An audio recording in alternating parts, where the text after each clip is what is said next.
Монголд өмгөөллийн байгууллага үүсч өгдсөний 86 жилийн ойг тохиолдуулан Монголын өмгөөлөгчдийн холбоо, хуульчдын холбооны өмгөөлөгчдийн хороо, нийслэлийн захиргааны хамгааллын газар хамтран өмгөөлөгч иргэн танигдлыг хууль зүйн үндэлбэргүй зөвлөгөөг арга хэмжээг эрхчлөөний талбай зохион байгуулж байна.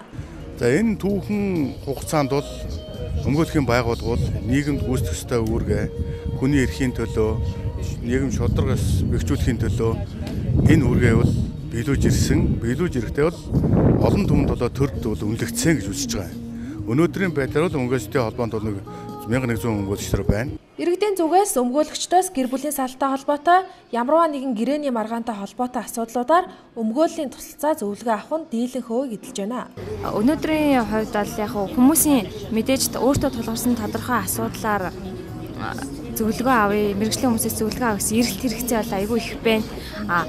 Өнөөдрийн байдлаар ирж байгаа хүмүүсийн дийлэнх нь бол ер нь гэр бүлийн маргаантай холбоотой гэр бүл салалтай болоод гэр бүлийн төрөнгийн холбоотой энэ маргаанаар чиглэлээр зөвлөгөө илүү авж байна төлөхөө мөн гэрээнээс үүдэлтэй бас маргаан дээр бас зөвлөгөө авах тохиолдол бас ерөнхийдөө төлөхөө байна да.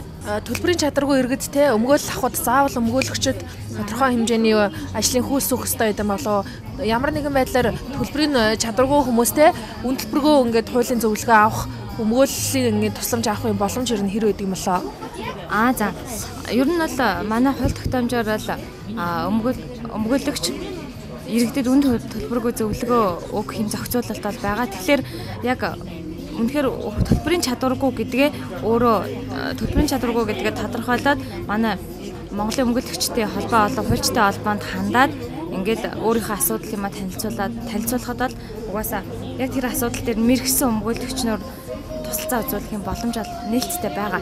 Мөн иргэн өмгөөлийн тусалцаа шаардлагатай болсон үед Монголын өмгөөлөгчдийн холбооны AMA.org цэгийн сайт ханда өмгөөлөгчдийн дэлгэрэнгүй мэдээлэлтэй танилцсан өмгөөлөгчөө сонгох боломжтой байна.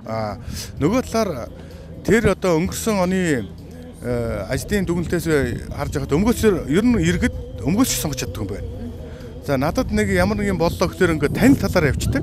Тэгээд зарим нь одоо өмгөөлөгч биш байдаг, зарим нь одоо зүгээр нэг сайн одоо мэдээлэлтэй хүн байдаг. Ингээд өмгөөлөгч хаанаас авах нь бол тодорхойгүй байдаг гэсэн тийм үзүүлэлт гарч ирж байгаа. Тэгэхээр одоо энэ удаагийн бид нар одоо энэ өдөрлөгөөр бол Монголын өмгөөлөгчдийн холбооны вебсайтыг сайн сурталчилж байгаа. Одоо энэ тэн дээр бол жишээлх юм бол дурын хүнч байдаг юм уу, ах トゥ нараар ч гэдэг юм уу, хүүхдээр ингээд харахад үсгтэй хэлээ үсгэр гэсэн бүх хүмүүс тэнд байгаа. Зурагтайгаа.